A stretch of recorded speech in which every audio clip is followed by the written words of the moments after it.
All right, we are live. Sorry, I Hey. wasn't watching the wrong countdown. I was waiting. I'm like, Jeremy usually starts it. Is this a test to see if I can start it? I don't know what's going on. Okay. All right, so we are here, almost all in one piece. Yeah. Yes. So I should explain my appearance. The glasses. Yeah. So when you get those anonymous DMs, on your social media accounts, Okay, they're yeah. probably sent by the Southeast Asian organized crime. Okay. And they say, bring this and this at this time in this location. Right. And you show up at, Ginza with a claw hammer and a ski mask and you're bashing, jewelry. Yeah, okay, yeah. Well, anyhow, I got one of those. Okay, yeah. And I just needed to go somewhere to test some baking soda, they said, right? Baking soda for fentanyl. I don't know why they Okay. put fentanyl in baking soda, but I'm doing that, trying to find out, if this baking soda that they bought is good. The Filipino guy with the knife said he wanted the baking soda that may or may not contain fentanyl and the money. And I said, well, what do I get out of this? He said, you get to keep your eye. And I said, all right. So long story short, and that's totally what happened. This isn't some old guy skin cancer thing. It's not like that, that white people shit we've been talking about. No, What are you talking about? this is something really cool and really dramatic that happens only in Asia, the back alleys of Asia. Yeah, so sorry for the appearance. It's going to be documented forever, but the stitches come out Monday, so you'll never see my likes again. Nice. All right. So Orcus, dude, how's it going? Oh, am I looking at the wrong chat? No, I'm in the right No, you're chat. right chat. Am I? There we go. No, I'm not. I wasn't No, Jesus previously. Christ, There's what happened? dude. There we go. Yes. So I'm covering the big bandage that's on my face. I like the glasses though. Oh, good. It works. It works. works, Yeah. We're leaning more into the. I don't know what. I don't know. Changing a look for the show. So Keep it fresh. Yes. How are things going? No, all right. Nothing and nowhere near as exciting as testing fentanyl in the back alley of some kind of Ginza shop and back alley place, right? Yeah. Yeah, not much. So we got to do something. We got to get some either get our Forbidden Psalm going. That would be good. Get our gangs together. Yeah, do some of that or some Outgunned. So I opened the Outgunned on the channel. So it's a D6 kind of die pool system, and it's all action movie stuff. Yeah, so Cool, you're just doing you're pushing rolls, and then you're pushing them again, and you're if you can kind of keep rolling as long as you beat your last roll. Okay, If you I like don't, then bad things happen. I'm gonna like that. I gotta say I really like the box. Yes, this. I'm a sucker for like distressed boxes that, especially if they look like VHS cassettes. Right. Yeah, they did a good job with because it's theming. There's a supplement that's all just suggestions and kind of tweaks for the system to fit a specific genre. So Interesting. yeah, you could play Ghostbusters or whatever. So and there's actually a full what they're calling it, a full genre kind of update that can be standalone or have or be played together with the core rules. That's going to be all adventure, so pulp. So Okay, they kind of cool. they said like the Mummy, Indiana Jones, Right. Tomb Raider kind of stuff. Yep. That's So pretty cool. yeah. So we should give that a shot sometime. It's got big chunky coins for the Ooh. spotlight. They're spotlight coins. So yeah, basically like inspiration. Okay. But you have to flip them to get rid of conditions and stuff. So they actually mechanically, they're a marker, but they're also mechanically. right. Yeah. Do you get more than like one a session? Oh, you can hold up to 3, but you have to do like amazing things, like say your catchphrase. Right. Okay. Of course. Oh, this reminded me of like this reminded me way back in the day, the first time we ever played Fate, which was run by Other Chris, and it was like a Weird War II kind of thing. And we were after that game, we were all kind of meh on the system because we didn't really understand how aspects work. And one of our aspects was a catchphrase or something, and I think we all got a little silly and just we're yelling our catchphrase for Right. fate points, right? Right. And we all kind of went, "This is a silly system," right? Because we didn't understand how the fate point economy was supposed to work. But yeah. You're just sitting there taking a break and just yelling your catchphrase. Yeah, we were. Yeah, Like by the time the game was over, that's what we were doing. We're just like yelling our aspects. Yeah. So not the best example of a game. Yeah. Nice.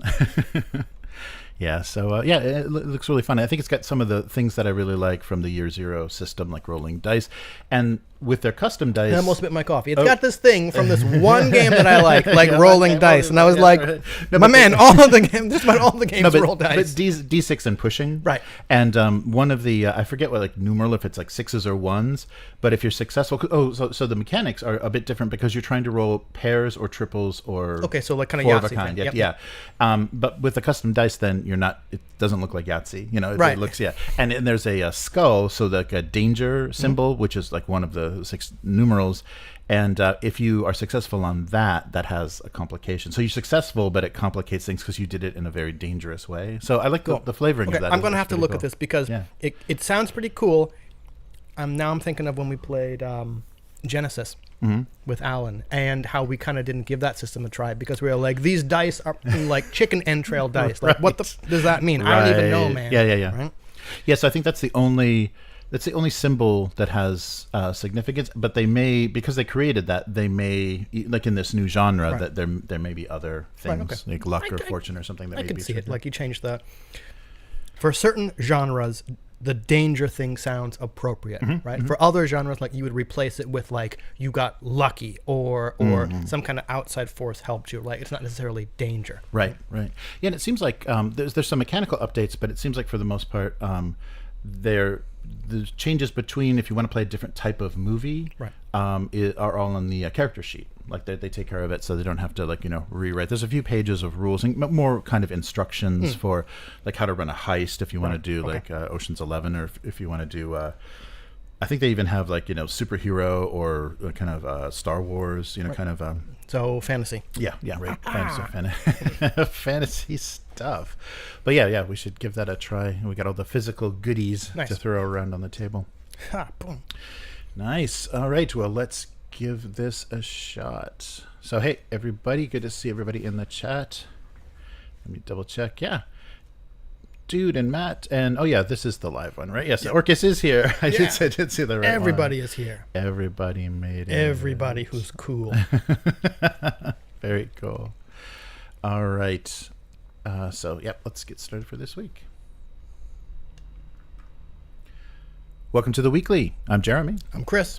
And this week on the Weekly, Replicant Rebellion, Battletech 40th anniversary. So they're changing the box. Adobe dismisses photography, so the the war against the machines continues, and Outgunned Adventure, so the new genre we were talking about for Outgunned. So let's start with, so possibly this will give us a chance to go back to Blade Runner before the third case file comes out, because we're kind of stalled because any decisions like I make as far as advancing the story may like step on the toes of the pre-written adventure. So if like characters will knock characters out or have a different thing, and it would be a shame because I want to see how this whole thing kind of plays out, because already they've escalated it in an interesting way. But so the Blade Runner role-playing game by Free League has now a new what they call a source book and an asset pack. So this is adding the ability to work for the Replicant Underground. So your characters that you create are all Blade Runners. And so this lets you do jobs because you're not all, by the book, straight-laced guys. This will give you a chance to work for, if you have sympathies towards replicants, to work for the Underground or just, to make money. So these are the rules on how to do that. And so the very first expansion, so similar to Alien, it seems like they're like fleshing out each aspect of the world and giving you more things. So, and this will also be more of a campaign. The case files are very limited. They're literally on a timetable where you have like 3 or 4 days to complete something before a final showdown, kind of in a cinematic way, similar to Alien. And this will I assume, unless it's going to be mission based, so they do put you on a clock, it's going to be working for replicants, and maybe you can kind of string together your jobs and build things out. So of course you're still working for the LAPD. And all of this takes place in the timeline between the first and second films. But you can abandon your post, essentially, at the LAPD and join the Replicant Underground. So there's already, in the first 2 case files, you've run across it, you've run into locations. So it's already been spelled out, like where operations are happening, where they're getting disguised replicants off world, and so that thing, all that stuff is already in motion. So this is like fleshing out stuff that's already there rather than adding something completely new. Yeah, right, yeah. And especially in the second case file, they specifically showed you a location that was all replicants protecting each other and helping people get off. And this was, I think, but we didn't. This wasn't really established. This was established more thoroughly in the second film. There wasn't really hints of it in Which is a mess of a movie. the Sorry. first film. Yes, so you can become a member of the movement, running your own independent crew, missions on behalf of the Underground, so laying charges of explosives, sabotaging replicant trade, and smoking out moles. So, basically, but it's going to be the same morality of being stuck between a rock and a hard place, because you're going to be working against companies and serving replicants, and if you're a human doing that, you're going to have to really be sure about yourself, so it'll kind of keep being called into question. So so similar to what Freely did with Alien RPG, kind of fleshing out like these are colonial marines, these are colonists, kind of building out the world. So this is going to be on Kickstarter at the end of the month, so May 28th, just a few days, May 28th. And they did a little bit of an update on Facebook. So just like things similar pre-orders, their previous pre-orders, if you pledge, you'll have the PDF version months ahead of the official release, so you can start playing earlier. And the asset pack will use both Replicant Rebellion. You can use it in both the Replicant Rebellion and the core game. So the asset pack will include a host of physical and digital handouts and tools for the game runner to create their own case file. So that's the thing that they really did well with Blade Runner, because you're playing a case and you're throwing file photos and manila envelopes and pamphlets and pages torn out of magazines and stuff all over the table. It'll look like what your desk would essentially be like during an investigation. What if you're a very neat there'll be 3 discrete files. Yes. That was good to see that they're still supporting, so not just with their pre-written adventures, but they're supporting your ability to continue playing Blade Runner. So this might be a fun thing. It'll be interesting to try to tempt the players the way that they've built themselves. Now we've got 2 replicant Blade Runners and 1 human, and we've already in this last case file, spoilers, had it's now known that there are black market bootleg, what they call them, bootleg replicants that can impersonate people. You can make a copy of someone. So that gets crazy. That's introduced in the first scene, so hopefully it's not too big a spoiler if you haven't played it yet. Right? Premise, yes. And so this should be fun, and it might be something to tide us over until until the next case file comes. We'll have to see. There's a long list. I don't know if we're going to be able to slot it in anywhere. Lots of stuff to play.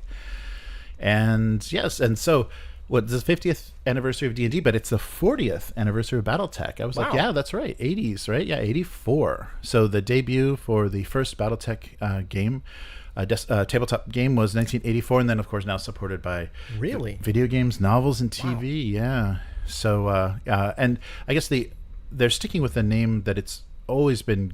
I'm not sure if the original. I'm not like an old school fan, but now the base set is always called BattleTech: A Game of Armored Combat, and so it's this. It was maybe out of camera. This guy up here. So it's basically their beginner set, but like a starting set. So it gives you a lot more. It's a higher price tag, but gives you a lot more, and kind of throws you in. It doesn't kind of ease you through the rules. It kind of gives you everything. Here's everything. Yeah. So this special 40th anniversary edition, I don't think they're going to do anything stupid. They did like a few Target exclusives previously. I think this is going to just be out there. It's going to be $60 retail and be on shelves June 12th. So that's reasonable for kind of a box. Yeah. It's a lot of stuff too. So they're going to change the box art to update for the anniversary. You're going to get 8 miniatures, a 56-page rulebook, 16-page record sheet, 16-page universe primer, a 24-page novella, and cards and dice. And I think if it's like this set also, there'll be stand-ups as well, so you don't need models for everything. You can have a lot more models on the board because some of them are plastic miniatures and some of them are just cardboard. Nice. But if you can't wait until June, this original kind of base set is pretty much discounted everywhere around $48. The beginner box, which is only 2 models but really helps you to learn the game, it's like a really good a really good starting point for the game, is only $24, but of course you're getting a lot less. You're getting there's only 2 pieces of plastic, some dice, and then a lot of cardboard and paper. But so celebrate the 40th anniversary of Battletech. And of course, there's also the Alpha Strike box, and Alpha Strike box is about retail 60, but about 54 online, and then the original base game, 48. Oh, and Clan Invasion is around 42. So yeah, and then there's all the supporting books and stuff. Yeah, there's a lot of, and then they do neoprene hex maps and stuff. There's lots of good stuff. And something else that's getting a reprint, but this hasn't happened for a while, and I don't trust it because of just the kind of game that it is. So Talisman is getting a reprint. It hasn't been it's been out of print for quite a while. Originally released in '83, so just a year before Battletech. But there's August 1st, you're going to be able to get the 5th edition of Talisman, and that game is so frustrating and unplayable. Well, it's just kind of like I think I've played Talisman, and all you do is roll 2 dice to see what move, and you can choose which direction you go around the board. Right? Yeah, and you're just like, and then it's the expansions are just like concentric paths, and you're just trying, you're going around. It's like a cursed almost Monopoly game, because you're just going around, and based on where you land, you're doing things, and your character may or may not have an ability that does anything to affect the game. Yeah, but I was surprised that also getting a reprint is Talisman at this time. Not the only game. But that's also it's nostalgia, right? Yeah, that's who would buy it. Or maybe not, but that seems to be the market, right? And it also means that Talisman is 40 years old as well. 41 years old. That's crazy. I guess it explains the gameplay, the mechanics. But we definitely need a bumper for this. But for our next story, it is the humanity's war against the machine. The Butlerian Jihad will be coming any day now. So there's a story about the American Society of Media Photographers, the ASMP. So they published an open letter to Adobe's software, saying that the company's latest round of ads on social media were a shocking dismissal of photography and the photographers who have dedicated their lives in creating it. So a photography site called Petapixel was reporting that Adobe was running advertisements where their little tagline was "Skip the photo shoot, go straight to AI." So basically Adobe is all for eliminating the job of model, photographer, makeup artist, dresser, lighting techs. They're in the. Well, they don't get any money from that stuff. So why would they be interested in it, right? Yeah, so it's like the tools are turning on, because that's kind of the industry standard, is to use Photoshop to clean up professional photographs, and they've always been able to work with very high res files. Like Photoshop has always been a great tool for that. Maybe not the highest level, but always very friendly to like different levels of photographer. And now they're just kind of turning on them and saying, actually, we're going to take the creation of everything, and so now it's only editing. Like, the content already exists. We consider the content as in existence for perpetuity, and our AI will just create it for you. So a quote from Gabriella Marks from the ASMP is, "As one of the largest professional photography associations representing photographers and all visual creators, as our 6,500 members well know, creating photography is harder than ever, with the average photographer having to navigate stolen images, copyright infringement, broken business promises, and now the specter of wholesale replacement of their art and craft by AI." Yes, so it just seems like it's, and so referring to this advertising, "As with this attack, an attack on the creativity of the photographer, on the skill and nuance they bring to the photo shoot, and the countless hours that they spend preparing for and working after the photo shoot, you are so cavalier to simply throw that away." And so they emphasize this by saying Adobe should take a hard look at how it describes photography and photographers and determine if you support this industry or wish to aid in its destruction. I think the answer to that's pretty clear. Yeah. If you're not going to pay, if not everyone, so they're basically, the ideal thing they would want the people using their software and the people viewing the images that are created by the software to all pay a subscription. And then Adobe would be so happy. You mean like Adobe Bridge? Yeah. Oh, yeah. Right. Did anybody ever use it? The only time I ever opened Adobe Bridge is when I misclicked trying to open something else. When you accidentally open it, yes. And then there was a quote from Adobe. Yes, the longtime CEO said, I'm not going to do the accent, but this is the this is the reality.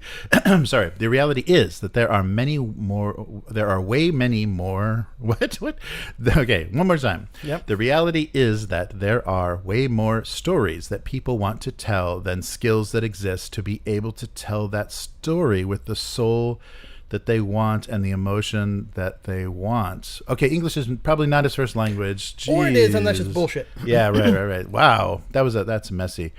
So there was an interview with the. So British. basically, the CEO is saying, okay, and I don't disagree with the first part, right? There are lots of stories. Everybody has stories to tell, right? And they want to do that visually. But the fact that there are more stories than skills, right? I don't know. I think. Well, the biggest problem here is, of course, corporate greed.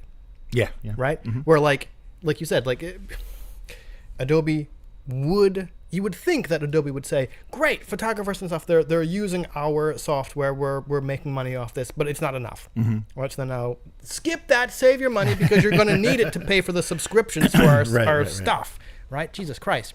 But, I mean, there's, in all of AI, there seems to be this, I don't know, idea that the end user somehow deserves the ability to create works of art without putting in the work to develop the skill. And I get that, right? Like watching my kid draw, she goes, this is not as good as yours, right? And kind of get disheartened, and sure, who doesn't? Right? As a kid in the 80s, was part of the mentally gifted program. If I don't go immediately, I'm awesome at this, well, I've lost interest, right? So I get it, right? I understand. But stuff made by a person is just infinitely better than stuff slopped out by a machine, right? Well, that's basically picking the bones of previous works. It's not doing anything but just kind of Frankensteining. And I don't think it's ever going to get past that point. There's never going to be inspiration within AI. Okay, I hate that it's called artificial intelligence because it's not intelligent. Right. It's just being able to navigate huge data sets and find connections and then spit those connections out in a way that appears to make sense. Unless and until AI actually becomes intelligent, there's no way it's going to be able to know nuance or have any kind of, I lost my train of, what's the word I'm looking for here, right? It's not going to be able to filter stuff through the lens of a person and decide what gets highlighted, what kind of emotion you're doing. It doesn't have emotion. It doesn't have emotion. It doesn't have focus. It doesn't have any kind of message. It's just, this is an image of a dog. Yeah. I guess, right? I don't know. Yeah, but you see that with machine translation between languages. Languages that have very different systems. It just is mechanically looking. This equals this. This equals this. This equals this, and spits out incomprehensible nonsense. And because language has levels of politeness, levels of subtext, it's never going to be able to do that. Ever. So it's funny that it's being pursued so hard. So another excerpt from this open letter. So talking about great photography is born in the vision of the photographer first. It is not mechanical. It is not replaceable by a button or an algorithm. Despite your intimation, great photography is more than pixels. It is passion. Yep, I can agree with that. Yep. Yeah, so that full open letter is reproduced on the ASMP's site to Adobe. And if you're interested, definitely take a look. So they're basically, and I think the latest AI lawsuit is Scarlett Johansson is going after Open whatever the one of the ChatGPT ChatGPT guys. Because they were doing a project where they wanted to use her voice. She refused. Then they just simulated it. Because I thought it was they got something that was so, not her, but so close, even close friends and relatives couldn't distinguish. Right. That would confuse her friends and relatives. And all just inspired because these people are so simple. Oh, yeah, remember the movie Her? That was an uncomfortable movie. Where the AI had Scarlett Johansson's voice. Let's do our project. Let's use her voice for our project. Because they had the money to throw at her, and luckily she has some integrity and said, the article I read is okay, they approach her, right? Why would you think that someone who went up against Disney and won wouldn't come after your ass? No, that's very true. That's very true. Yeah. So but that's the arrogance as well. It's like, oh well, we'll just simulate something close enough. We don't need her. You know, there's enough of her voice out there. It's got to. I don't know. I mean, this is dragged on long enough. But like, it's got to be projection, right? Mm-hmm. Like, there is a level of money where I would say yes to anything. Therefore, everyone else has this level of money. So let's just do it and like throw some money at this person because they'll say yes, right? That's got to be it. Yeah. Right? Oh yeah. Yeah.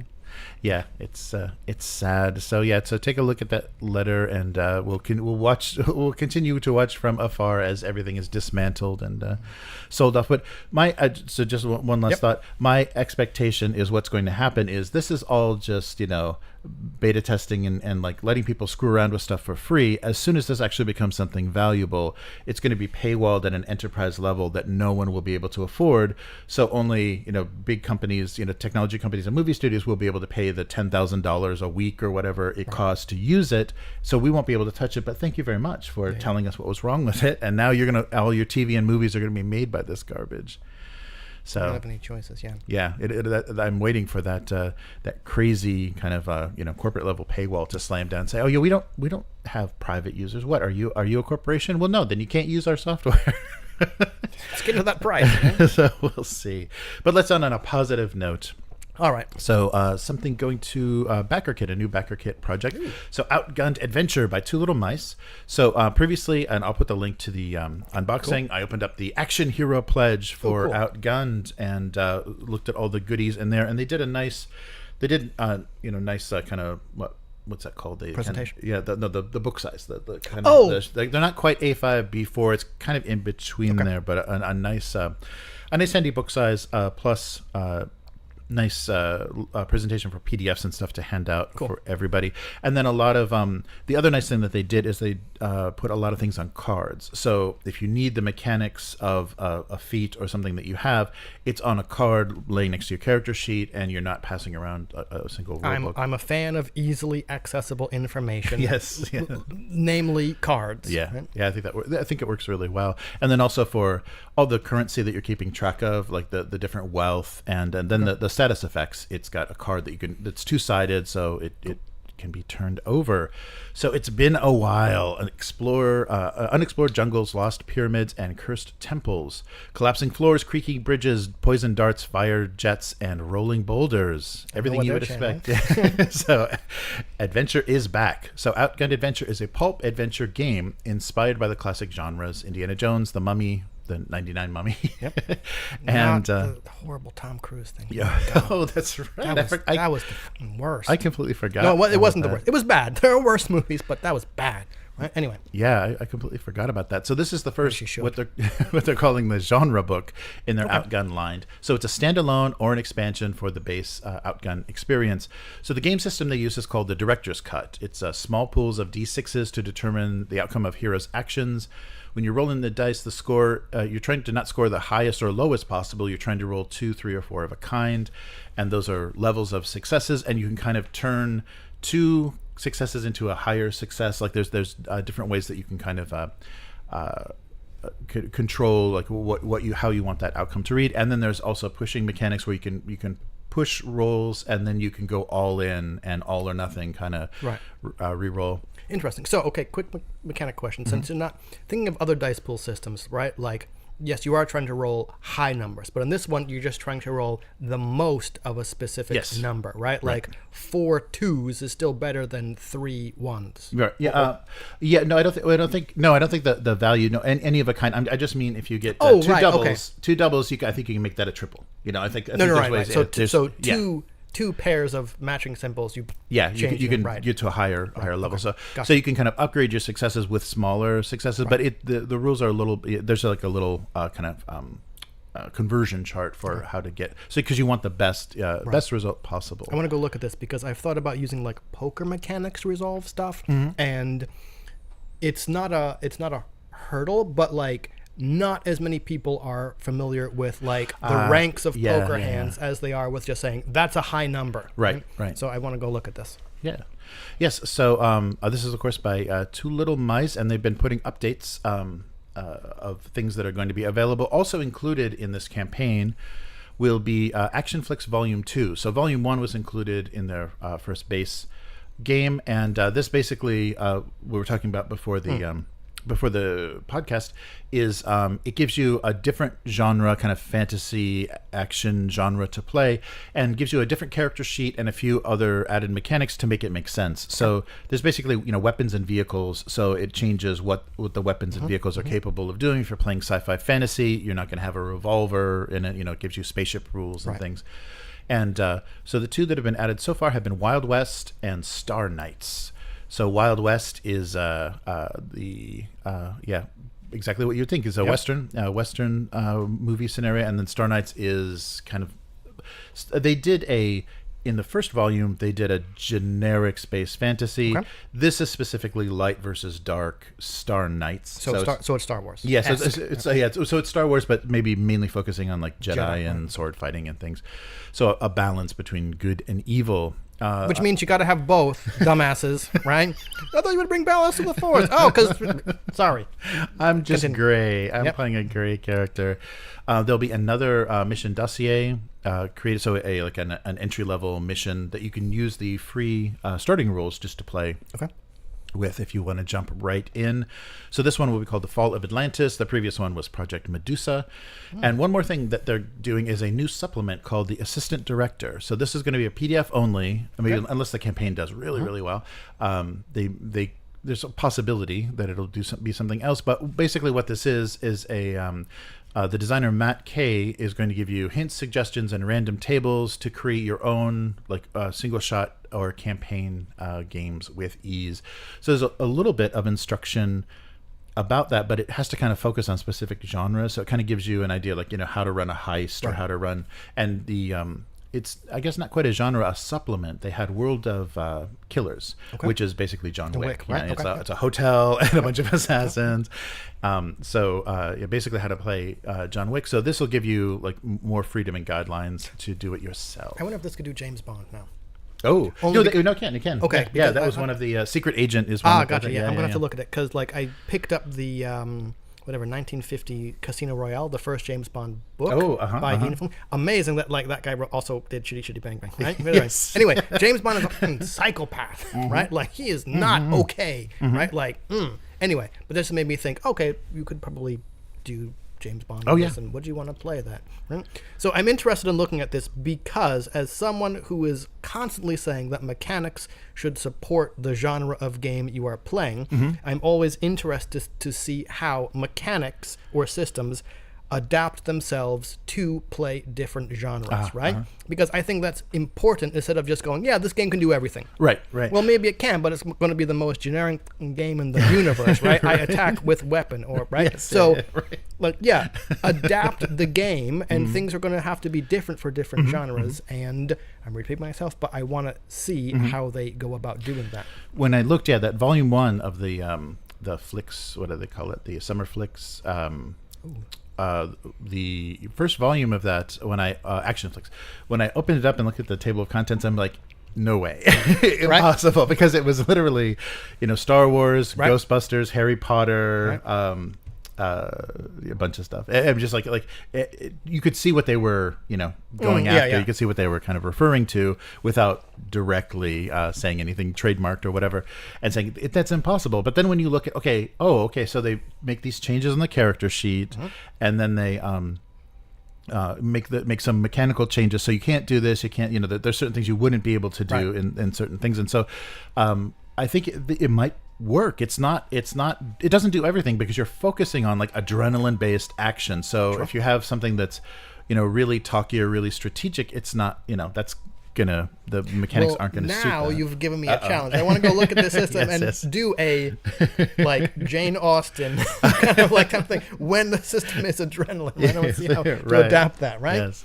I wonder if you could do something where Jane Austen on adrenaline. Okay, well that was a joke, right?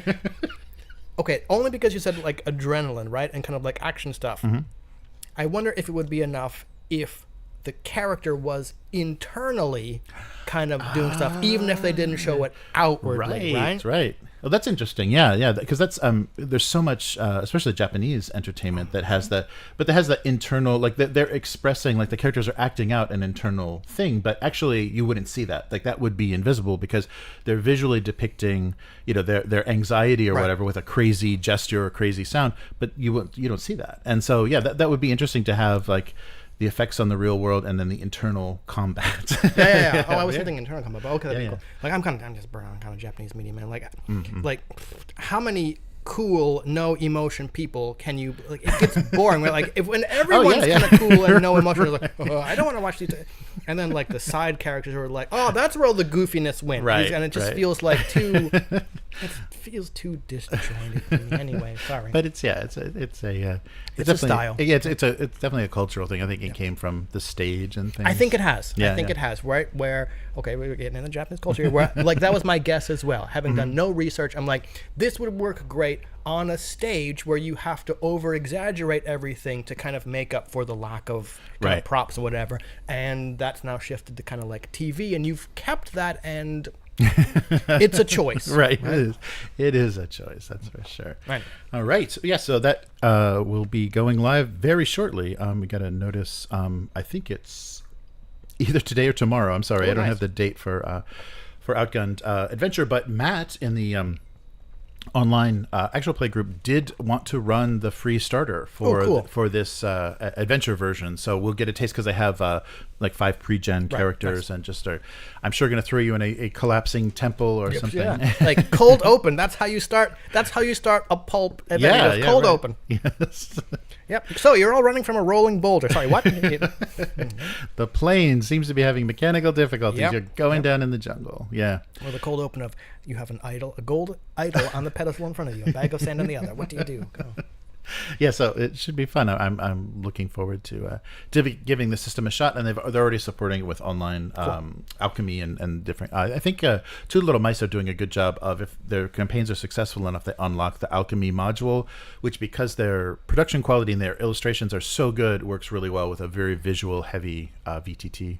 Nice. So that's good for them to do, and so I'll keep track of this and keep a lookout on our live streams to see if adventure pops up, and that should be fun because it'll be totally different from what we're doing now. The political maneuvering of Dune will seem like a distant memory after we jump out of an airplane. All right, so that will do it for this week. Where can people find you? On social media. That's Hivemind, HYVEMYND. Blue Sky, Instagram, Facebook groups, but not normal Facebook because that's just a cesspool. Latest I was doing for World Goth Day. Oh, is that today? No, it was a couple days ago. Okay. Oh, I missed Screw Rome, right? World Goth Day. I was working on the 6mm Gothic / Vandal Warbands for Lion Rampant 2nd Edition. Nice. So, yep. That's me. Oh, very cool. How about you? And I'm trying to do, once I heal up, I'll be doing my single panel gag cartoon on the live stream. So that's Abuse Cartoons on YouTube and Twitch, and you can read the cartoon at GoComics. So gocomics.com/domestic abuse. And if you like what we're doing here on the weekly, consider becoming a weekling. The strongest of all supporters. Yes, visit patreon.com/upturntable. So pledge at any of the tiers and basically let us know what you like seeing on the channel.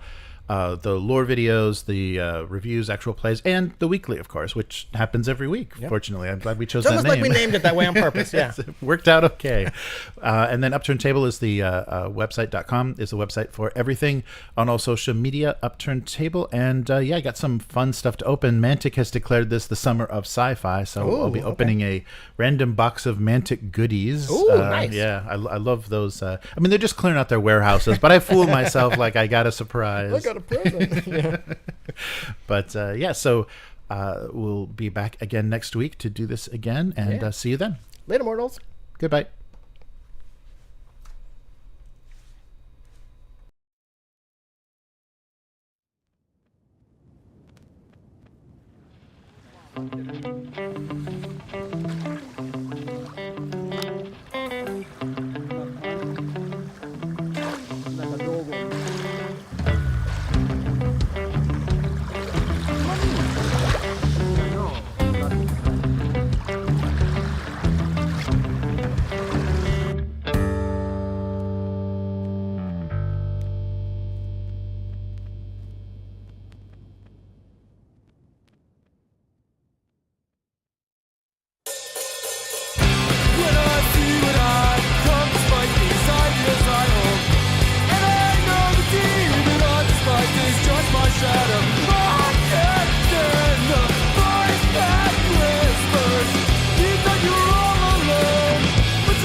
Right, back at it.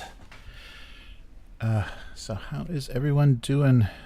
Yeah, sorry, I'm kind of looking through my glasses. There we go. Nice. Say, Calarian, that's good to see you. Yeah, Replicant Rebellion might get us back into Blade Runner before... and so we can either do new characters or same characters kind of being seduced, because the Replicant Underground in the case file 2 was introduced pretty heavily, and now we know the players, so could be cool. Nice. Orcus and Dude, yeah, so sorry about that. I just didn't want to have that bandage on my face documented forever, so hide it a little bit, but yeah, Monday stitches are out, so I'll be fine. Yeah, it's just a little skin cancer thing. Yeah. So like Chris would say, white people shit. Dealing with that here, and it's just like kind of right under my eye, so there's no good way to put a bandage on it without look like I broke my nose. Yes, so hanging in there. But cool. So Talisman Matt says the most random randomness that ever randomed. Yeah, we tried to play. It was like a drunken night. I think Talisman and alcohol doesn't work very well either, because it just feels so pointless. It has the same kind of build up as Monopoly, where you're just like, what are we doing? You know, why is this a thing? Why is roll to move a thing that we're still doing 40 years later? Oh yeah, right. Yeah, that's right. Apple has the digital version on your right on your iPhone. And I think they did, because I remember playing that back in the day when that first came out, and I think they had a solution that made it a little bit more fun to play it solo. Like you could play multiple characters and play solo, so it was actually kind of a entertaining, playable digital experience. But having that memory and then someone bringing the board game to a game night, I'm like, oh, this game sucks. It looks like they revamped the art though, and I didn't read anything. This was just a quick mention of it at the bottom of the Battletech article, but they didn't mention if there's going to be any rules adjustments or anything. It'd be cool if they just gave every character their own moving stat and everything. Yeah, and like I was trying to explain, Matt got it down pretty good. Pairs 3 of a kind, 4 of a kind are levels of success, and you're trying to get as high as possible. And I think if you get 6 of a kind, and you can be, if you're rolling like several, if you have a lot of things that are going to be adding dice, it's like a sometimes spectacular effect happens if you can actually put it together. The dude says, no, there's a goth day. Yes. All right. Yeah, it's probably one of those American, they have so many calendar days. Everything has it all started with Secretary's Day and all went to hell. All right, we'll take care. Orcus had to take off. Good. But yeah, still hanging in there. So yeah, we've got another, and maybe I don't know. We'll see how it goes. But maybe the last in a while, or we can go back to it in a few weeks. Dune is building up to a climax. We're gonna put a bunch of people on a ship and see if they actually make it off. It'll be very Hitchcockian, a bottle episode. So everyone's got to figure out how to get off of Gidi Prime. And I think the timing is going to work interestingly because the Baron was heading back to Arrakis at the same time. So, yeah, I'm curious to see the choices people make. Everyone has been tempted as much as possible. So, yeah, we'll see which ways things go and the fate of House Abacoster.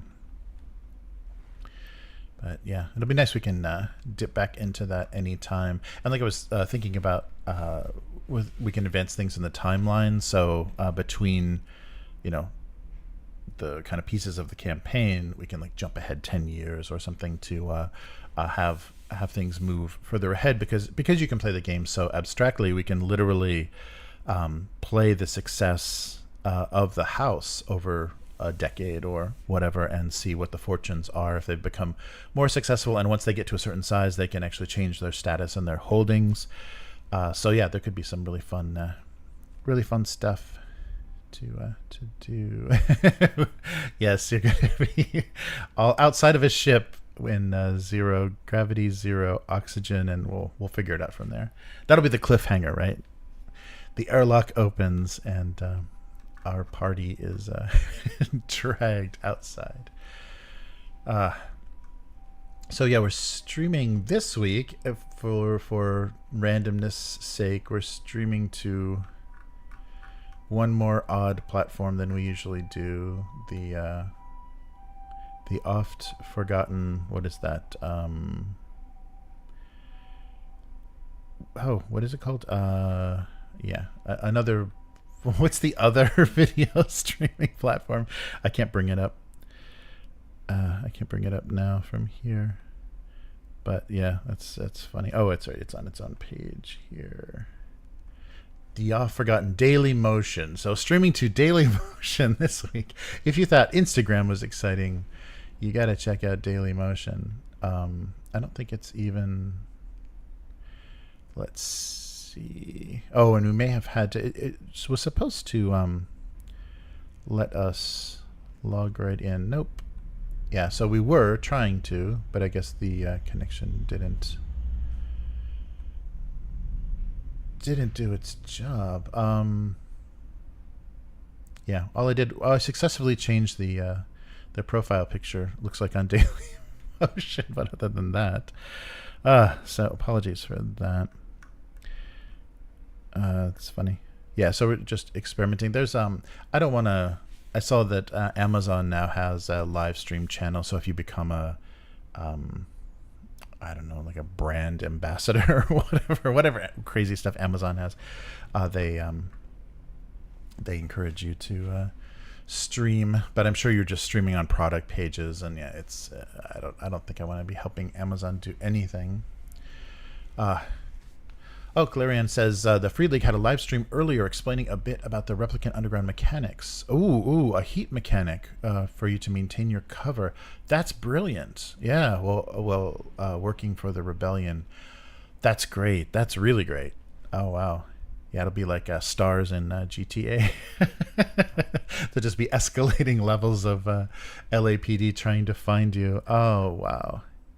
Yeah, I'm really looking forward to what they're going to do with that, because they really came up with a nice limited set of very playable and very conflicted options for Blade Runner. And I think they did horror well in Alien, the horror aspect of it, but Blade Runner played really well. I really liked how that went. So yeah, we'll have to figure out if Perez can get recruited and then somehow go into go in disguise. That's a really good idea. Yeah, I was wondering what they're going to make of that, and the fact that they're kind of doing missions. You'll do jobs or you kind of gigs for the underground, and then what that would mean. And it's cool if you can kind of dip into that and then go back to the case file and then have those things that you failed at or achieved, kind of floating around. That'll make some interesting world building, kind of between case files. Nice. Yeah, I'll definitely have to check that out. I want to hear the kind of how they're setting it and what their kind of intention is for it.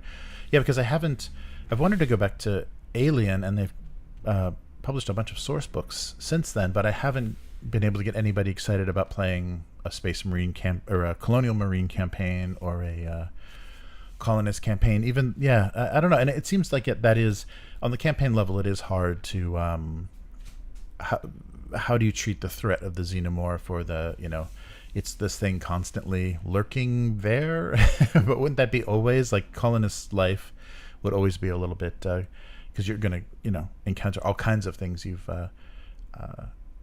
have to just, problem solve, and are going to be, you're constantly risking your life, and it doesn't even have to be an alien. So yeah, we'll have to see. It can also be a mole. Oh, that sounds like a Perez kind of move. A mole in the rebellion to secretly work for the cops. Perez has got so many choices now. Yeah, that's a good idea. It's a really good idea. And I think they, having just that limited tension, cops versus replicants, and then, amongst the whole mess of humanity in Los Angeles.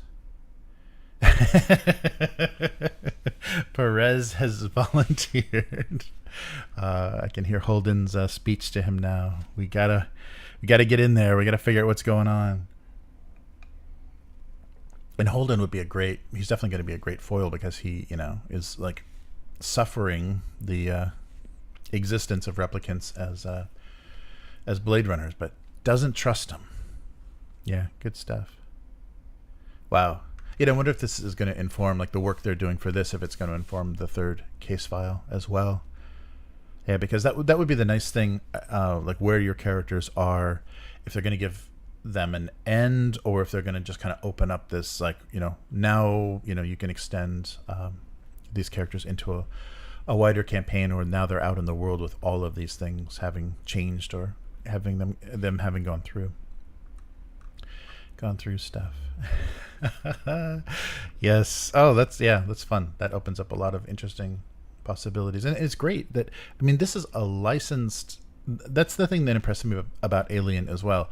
This is a licensed IP that they're doing great stuff with, and like surviving the 80s and 90s licensed IP games, you don't give a damn. You just kind of, the IP is just kind of a coat of paint on a probably a kind of shaky rule system anyhow, so it doesn't have to be that good, because you're basically just, watch the movie, eat the breakfast cereal, play the video game, play the tabletop RPG. You're just trying to get that audience. You're paying for that audience, so it can be disappointing, but I think Free League has changed that a lot, and I think changed people's expectations of what a licensed IP should be, and how the mechanics should fit that world. And yeah, I think it's great to see that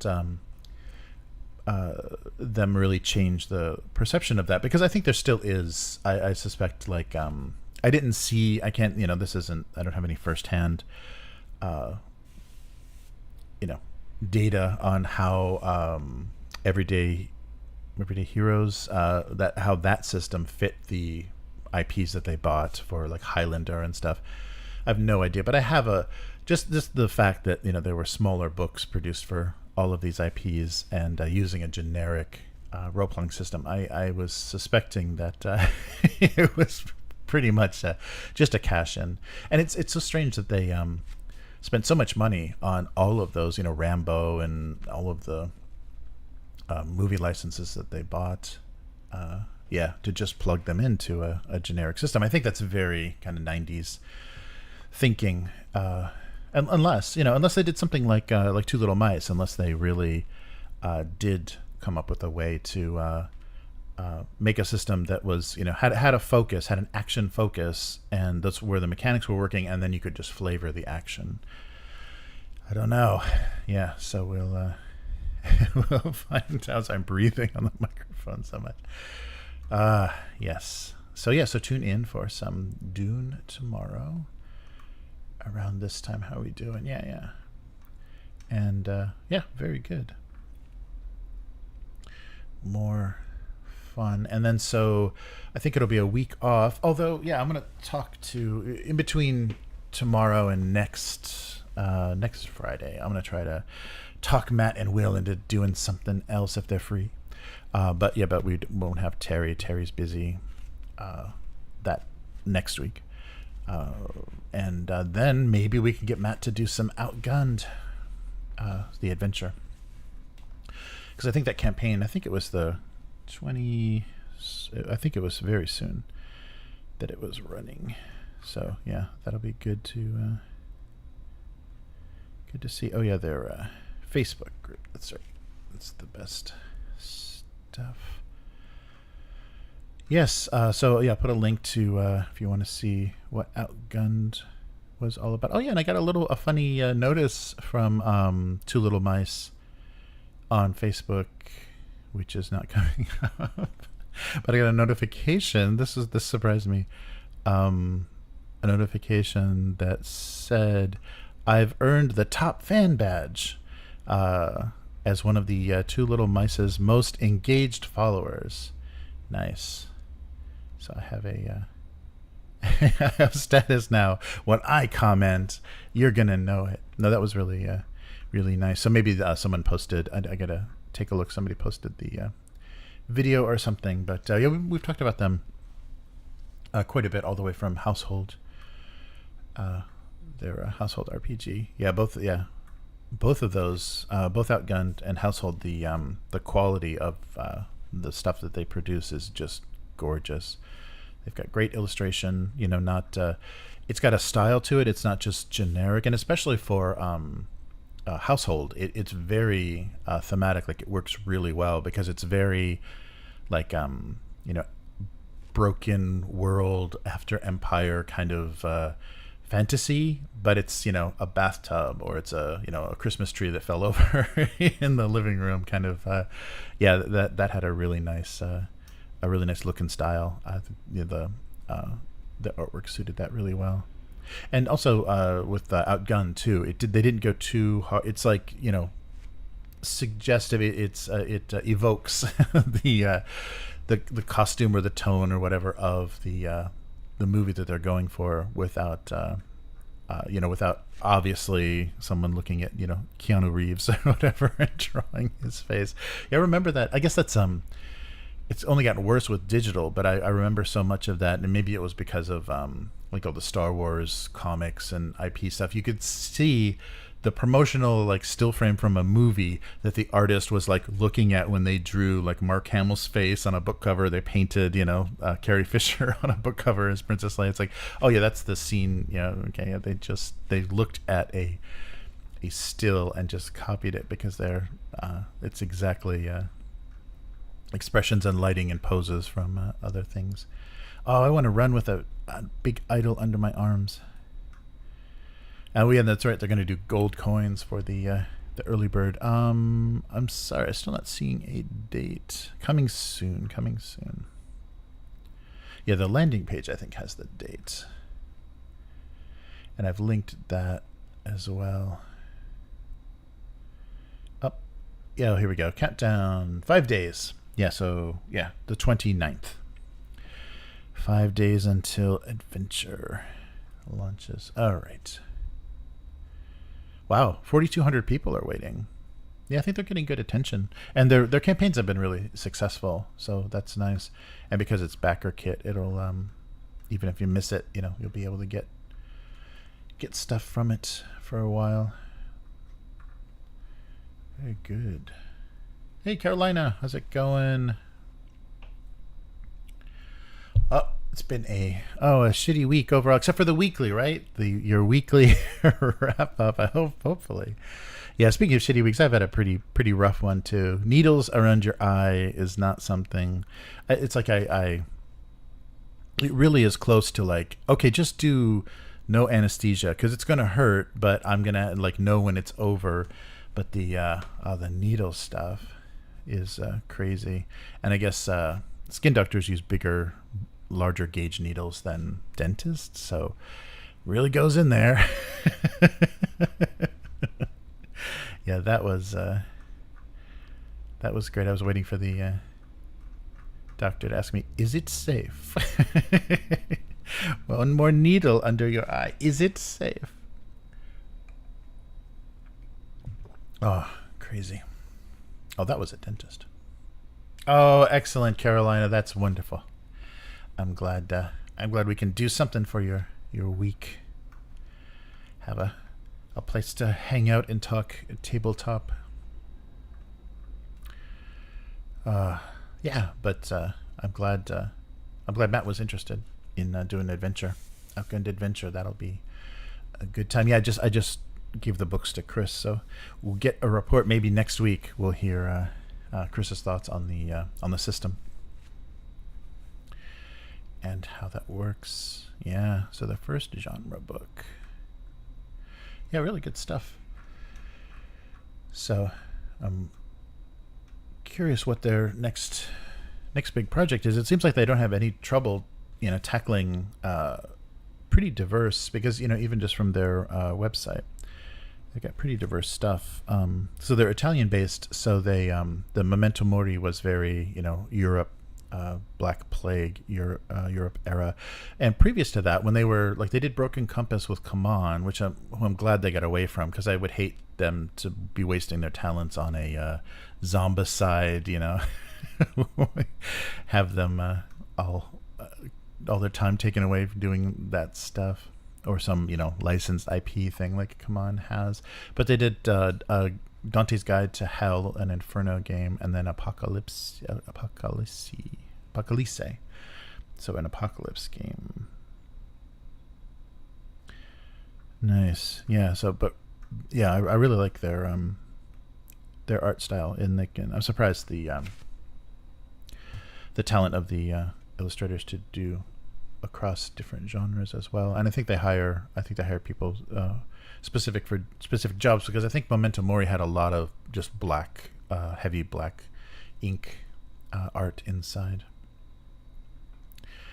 Good stuff. Yeah, so I'm curious what their next thing, if they'll support Household some more, or if they're going to do another IP, because these are their IPs. That's really cool. That it's stuff that they can just keep expanding on. I guess eventually you'll run out of unless you then just change everything to exploitation films, summer exploitation films. And pretty soon we're gonna have a hard time remembering what is a summer action movie. Do they make those anymore? You mean a direct to streaming series, right? Yeah, but they really got the idea across well, and I wonder, because it's Italian designers, and they're looking at Hollywood summer blockbuster action movies from the outside. I mean, all film industries in every country has an action film genre. Like, somebody's always making an action film because they're cheap and visually exciting.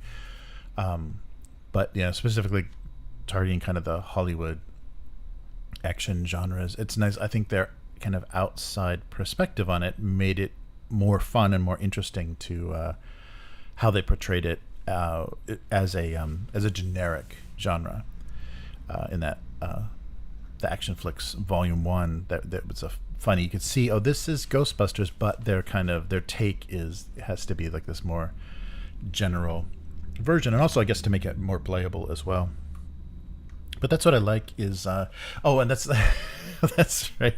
We missed an eye roll. I should have had that ready to go. We missed an eye roll from Chris, because this was something that was unlocked. They added this because of the success of the campaign. But at the back of Action Flicks Volume 1, they have the multiverse everything. So go ahead and mash up every genre in this book and see how that goes. And they said it's going to be, very, maybe not game breaking, but it's going to be very, world building, kind of impossible, but maybe entertaining to see how crazy things do mash up. They just recommend, just everyone make a character from their favorite genre and then smash them together. So everyone's on the multiverse. But I think that was just a funny, because they gave guidelines to how to do that, because with how each genre is explained, that seems maybe a little bit more unapproachable, but they have some guidelines about just how to smash everything together and kind of what to pay attention to make sure that it's all working. But could be good. Oh yeah, no, I think that's true. Picking two kind of either complementary or interestingly kind of juxtaposed genres might make things fun, because you can add. Yeah, you'll have the ability to have flying crafts and black powder weapons or something. Yeah, so stuff that could be a very interesting mix. Nice. Yeah, but I like what they're doing. It's been really fun. to see them do well, and the fact that they, I think very early on, and maybe because it was just how the relationship went, because Come On has probably good resources for them, and maybe my early suspicion, because I didn't know that they'd already left Come On before they produced Household, but I thought the quality of Household was because of kind of Come On influence and their experience with Kickstarters and stuff. But I think that was all Two Little Mice. I think that's the level they wanted to produce stuff at. So I was happy to see them break away from Come On so quickly and not kind of get drugged down into them just being, because I think we reported, like maybe even pre-pandemic, that they were going to be the studio to produce kind of like the one that took over all the Fantasy Flight RPG. I thought they were going to be the one to do Come On RPGs, but they're not.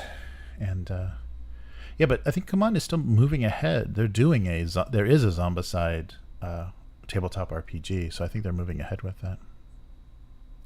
Yeah, Deadwood. Yes, nice. Yeah, that'd be great. Just a lot of cussing. That's just so speaking of HBO shows,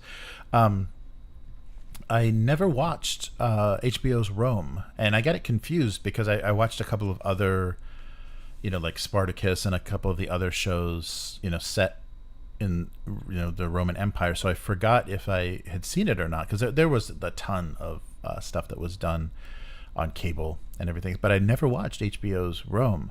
So I finally went back to watch that, and so it's fun because it informed me a lot about what the kind of fun stuff we can do with Dune, like how people can play against each other and be kind of going along with things and kind of waiting for their moment to kind of to break away or play to their advantage.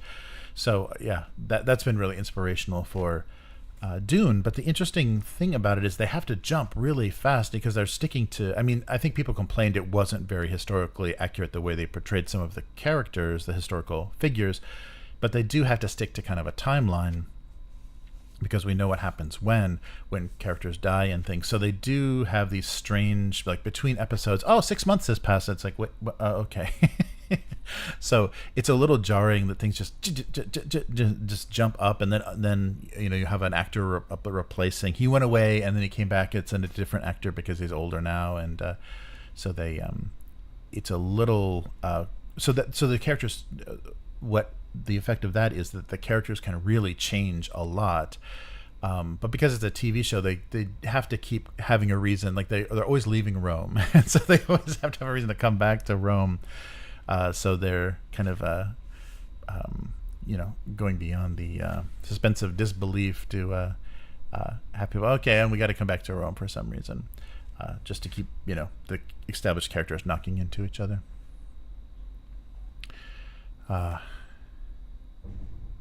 Deadlands. No, that's right. That was supernatural, and that was weird Wild West. Yeah, because they had like ghost powers and stuff. Yeah, they had weird energy sources. I think it was like some groups had strange energy, and then there was the Native American. I don't know how they introduced all of that in the game. I'm mostly familiar with it from the card game. So I know the character names and a lot of the powers and things, but it's all from the card game they did.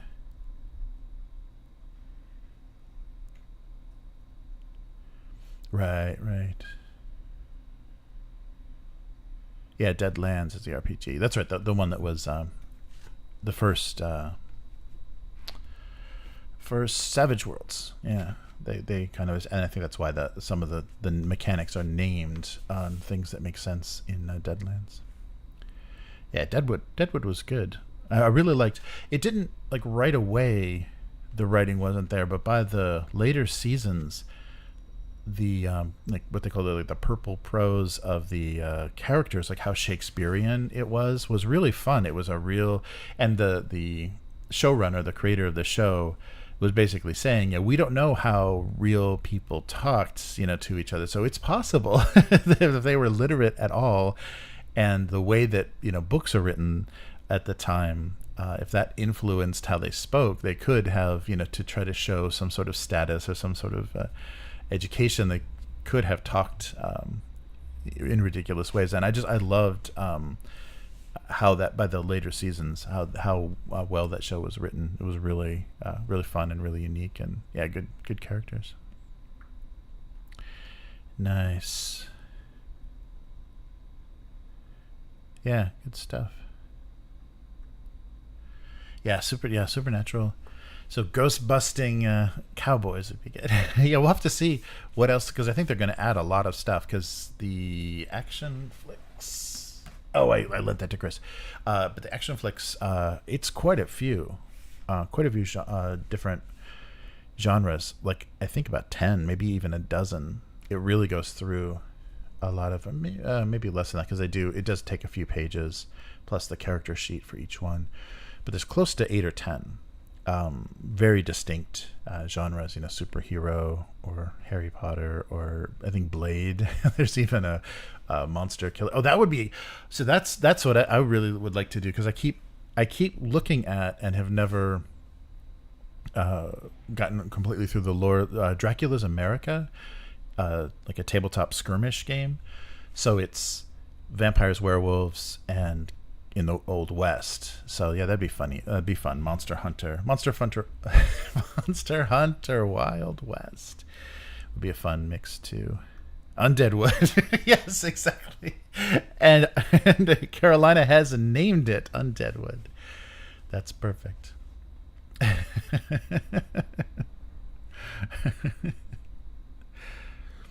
Oh yeah. Yeah, the background is real. Yeah. It changed. So we're in the other space now. We're on the upper floor with the insanely hot windows. Yeah. So I can't run the air conditioning while we're recording, because it'll probably blow on the mics. And you'll hear the rumble. So I don't want to do that. But yeah, the windows here sure do heat up the room fast. But yeah, it's the same game, same shelves, different floor, different lighting.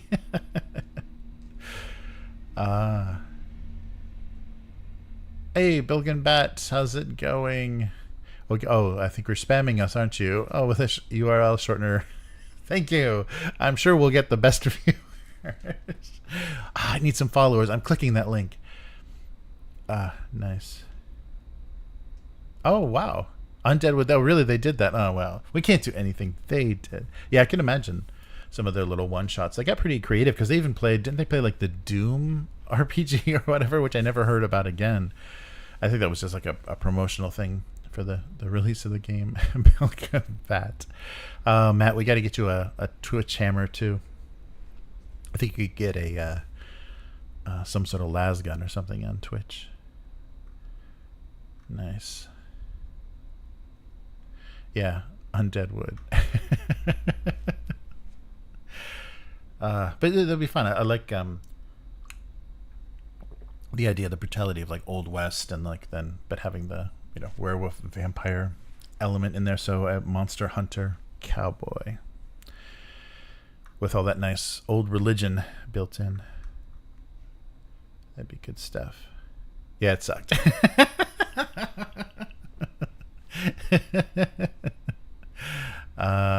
Yeah, they're really hit or miss. Yeah, mostly hype and marketing. I think so. I think they I watched speaking of Critical Role, I watched a video that talked about the fate of Geek and Sundry, and that was pretty sad, like what happened to them, because I used them a lot, or I watched a lot of their content for a while, and then they got bought by, I forget, Dimensions Entertainment or something, New Age Entertainment. They got bought by a company that then got bought by an asset management Chinese company. And so during that process, the purchase process, that's when Critical Role left to do their own thing. And then what's her face, the redhead that did a bunch of geek stuff, she stayed on as like creative director or something, but she was doing much more office work and not like content creating, not like being in front of the camera. So she gave up, she left, and that was like their big name for a while. But no, the people that bought Geek and Sundry, it was a it sounded like a movie studio. It was like I thought it was like New Line Cinema or something, but it's something that sounds like that. And they just purchased a lot of maybe big content creators.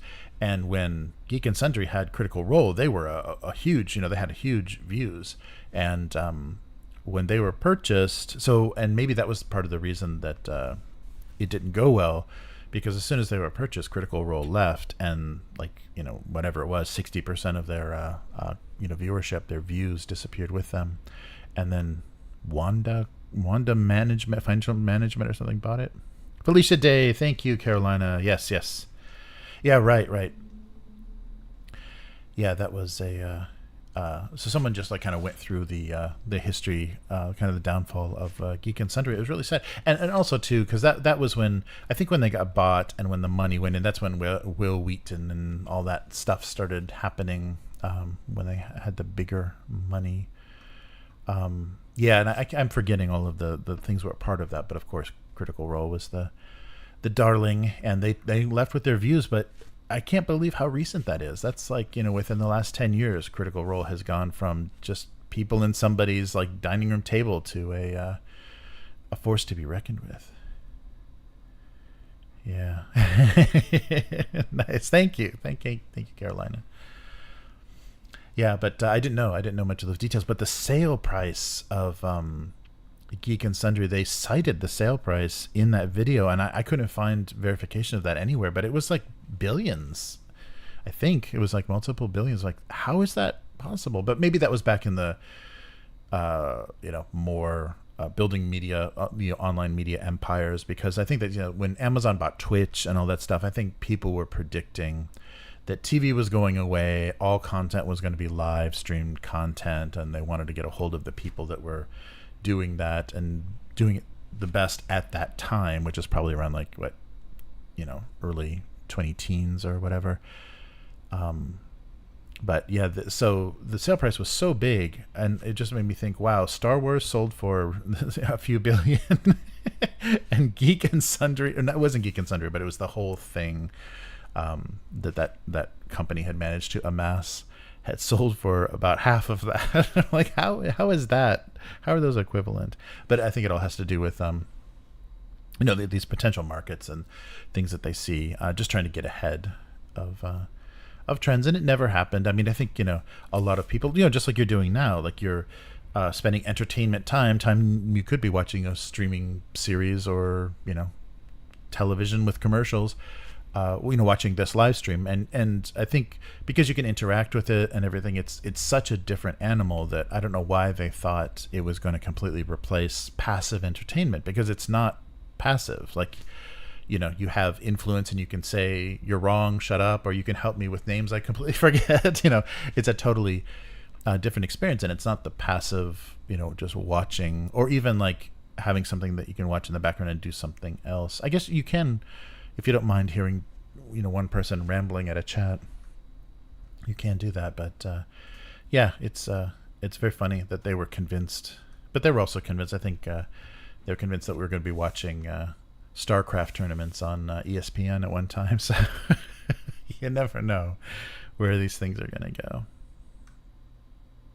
Oh yeah, no, that Carolina, that's a really good point. These were all voice artists with rep. They had representation, they had agents, and so I don't think they were doing this thinking we're just fucking around. I thought we could do something out of this, and at the very least, they would be for free, promoting their skill, promoting their voice acting abilities.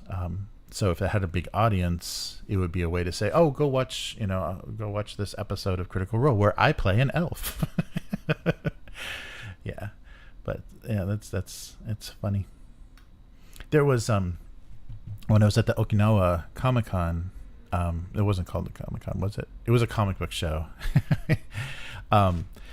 But my booth was at the end of the row, and then they always do this in Japan. They line the walls with like small tables, and they usually have a lot of like busy stuff going on. I think things they anticipate that will be lines they put on the outer perimeter. So there was voice actors, English language voice actors for Japanese anime in Japan. So it's so weird because it was on the military base, because it's Okinawa. It was in the military base. And so I got to hear repeatedly over and over again whatever character. I know I didn't recognize any of the characters or anything, but these poor voice actors having to say over and over again in a certain character's voice some stupid thing. And I'm sure people had smartphones in their faces and stuff when they were doing that. But that was so bizarre because they are the English localization, either probably Canadian or American voice actors that dub anime in Japan. Talking to U.S. military fans of Japanese anime. It's like, okay, this is weird, but yeah, I can't be an easy job. I guess you'll get some money for signing, but the amount of hey, can you do must be disturbing. Nice. Uh-oh, I might need to context. Oh, contract. Yeah. Definitely a lot of. I think they were already established, and it seems like I don't have. I just know people that know people that do voice acting. But actually, I rented my first apartment in Chicago. Was owned by the voice of Tony the Tiger, or the current voice of Tony the Tiger. But the voice actors. Working voice actors at that time, like I didn't directly know anybody, but it does seem like it's a small group. It's like a small, well-paid group, and it's something that's kind of difficult to break into, at least when it was all just like Cartoon Network and whatever. I think it's grown significantly with all the other, this is before streaming and all that stuff, but at that time it seemed like a real small group that was hard to get into, and because you can just go in your t-shirt and jeans and spend 8 hours with some lemon tea and a microphone and make decent money because you had a union. Dude is listen to the rambling. Nice. Educational rambling. Yeah, this is not the banter of that the stream starts with. So Chris and I banter and then I ramble. So come for the banter, stay for the ramble. That's the new weekly tagline. Yes, but we're gonna get things done tomorrow. Everyone's gonna have to use all their determination to get to get through tomorrow's session. But yeah, so keep an eye out for Dune tomorrow. We'll probably be wrapping up about this time tomorrow, and then we'll see what we'll do the week after, and then hopefully some Outgunned. Nice. Thanks, dude. But yeah, it's been good. Yeah, we've been kind of on a roll. I think everyone's schedules have calmed down, so Chris has been able to come pretty regularly, and we got all set up. We didn't have to miss a week for moving, which I was worried about. I was worried I wasn't going to be able to get everything kind of in place and make sure the internet was working. So, but there was, I don't think I've deleted that stream, but there was a little bit of technical difficulties with, my voice was doubling pretty brutally that first time. Oh, thanks. Yeah, thanks, Clarion. Yeah, I can't wait to see what happens, if it's going to be before or after, and we'll have to kind of play games and see if there's a mechanic that'll determine if you leave before or after the Baron, if that was going to influence anybody's decisions. Yes, and oh yeah, that's right. And people spent nights conferring with supporting characters, so we'll see how that comes out. I have a feeling there may be a new school of swords mastery with a Bene Gesserit influence, founded by the son of a great swordsman and a Bene Gesserit sister. Could be. But yeah, that should be fun. Let's see. Yeah, I think I'll wrap it up for this week. Oh, hey, Agent Carolina, thank you. Yes. Okay, t-shirt. Come for the banter, stay for the ramble. Thank you, Agent Carolina. That's very, very sweet. Yes, yeah. We'll have to. Yeah, I got to get the. I got to find out if Gelato plugs into YouTube, because they had kind of a selected list of of. I think you can basically hook it up to any web shop, but we'll have to see. Yeah, excellent. Thanks so much. Yeah, we'll have to use that to unlock some more alchemy. Yeah, those it's good looking stuff, but as Matt mentioned, I think previously, a little pricey. The subscription plus some pretty pricey purchases. We were looking at Mutant Year Zero and a few of the things that came out. Oh, nice! Look at the. It actually popped up. Wow, that was quite a delay. Oh, that's right. Yeah, this is the. Yes, with the logo and worm around. All right. Good idea. Thank you, Carolina. I will make that a thing. That's great. But yeah, we will do some Dune, and then maybe yeah, if it is a stopping point, maybe we'll do like a debriefing kind of thing too, if we have a chance to just get together and talk, because we did a session 0 for the creating, and then maybe talk about the systems of kind of a debrief of what we've done so far. That was kind of fun. We did that for for Alien. That's right. Did I ever finish? I don't think I finished. That was a beast to edit, but I had everybody come in and do kind of interviews as their characters after we did Alien. I think I released it in some form, but it wasn't the my dream version of kind of doing the talking to the camera stuff. Yeah, and then the kind of groups in that game group were a little adversarial, so I think it was less than a perfect experience. But thank you so much, Carolina. I appreciate the super chat very, very much. Yeah, we got to get some t-shirts, and every time something like this comes up, it'll go on a shirt. We need that little strip right below the video, like all the big YouTubers have. Nice. All right, so yeah, everybody take care. So Clarion, Dude, Agent Carolina, Matt, everybody that was in. I know Orcus had to head off. Restream Bot, how are you doing? Posting those horrible things from Twitch, all that spam. But yeah, everybody take care, and yeah, come back tomorrow for some Dune. I'm gonna catch up, and I'm kind of in the middle. That's the funny thing is between sessions, between weeks, it's good to go back and be able to listen to the previous session. But it's a long it's a long listen. It's a lot of content. So I'll get back to the state where we just finished the session, and we'll pick up. I think it's going to be, we'll have a little bit of time the night before we leave for people to maneuver. But yeah, but I think Tars may have gotten lucky. We'll find out. We'll roll the dice and find out. So everybody take care, and we will see you all next time. So the audio for this, of course, goes on the Patreon RSS feed, so everybody can hear that. It's a patron, and thank you to the members and patrons for supporting the channel.